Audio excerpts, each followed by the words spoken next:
عبداللہ بن عمرو بن عاص رضی اللہ تعالیٰ عنہ فرماتے ہیں کہ ایک مرتبہ ہم حضور اقدس صلی اللہ علیہ وسلم کی خدمت میں مسجد نبوی میں بیٹھے ہوئے تھے۔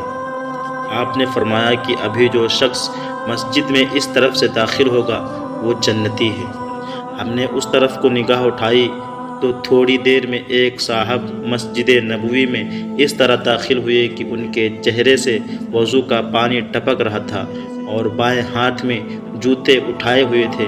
ہمیں ان پر بہت رشک آیا کہ حضور اقدس صلی اللہ علیہ وسلم نے ان کے جنتی ہونے کی بشارت دی ہے۔ حضرت عبداللہ بن عمرو بن عاص رضی اللہ تعالیٰ عنہ فرماتے ہیں کہ جب مجلس ختم ہو گئی تو میرے دل میں خیال آیا کہ میں ان کو قریب سے جا کر دیکھوں کہ ان کا کون سا عمل ایسا ہے جس کی بنیاد پر حضور اقدس صلی اللہ علیہ وسلم نے اتنے اہتمام سے ان کے جنتی ہونے کی بشارت دی ہے۔ چنانچہ جب وہ اپنے گھر جانے لگے تو میں بھی ان کے پیچھے پیچھے ساتھ چلا گیا اور راستے میں ان سے کہا کہ میں 2-3 روز آپ کے گھر میں گزارنا چاہتا ہوں۔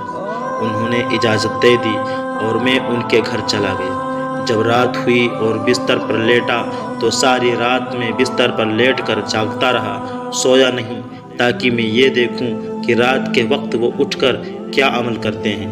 لیکن ساری رات گزر گئی، وہ اٹھے ہی نہیں، پڑے سوتے رہے، تہجد کی نماز بھی نہیں پڑھی اور فجر کے وقت اٹھے۔ اس کے بعد میں نے دن بھی ان کے پاس گزارا تو دیکھا کہ پورے دن میں بھی انہوں نے کوئی خاص عمل نہیں کیا، نہ نوافل، نہ ذکر و اذکار، نہ تسبیح، نہ تلاوت۔ بس جب نماز کا وقت آتا تو مسجد میں جا کر نماز پڑھ لیتے۔ جب 2-3 روز میں نے وہاں رہ کر دیکھ لیا کہ یہ تو کوئی خاص عمل ہی نہیں کرتے تو میں نے ان سے عرض کیا کہ اصل میں بات یہ ہے کہ حضور اقدس صلی اللہ علیہ وسلم نے آپ کے جنتی ہونے کی بشارت دی ہے، تو میں آپ کا وہ عمل دیکھنے کے لیے آیا تھا کہ آپ وہ کون سا عمل کرتے ہیں جس کی وجہ سے اللہ تعالیٰ نے آپ کو یہ مقام عطا فرمایا ہے۔ لیکن میں نے 2-3 دن آپ کے پاس رہ کر دیکھ لیا کہ آپ کوئی خاص عمل نہیں کرتے، صرف فرائض واجبات ادا کرتے ہیں اور معمول کے مطابق زندگی گزارتے ہیں۔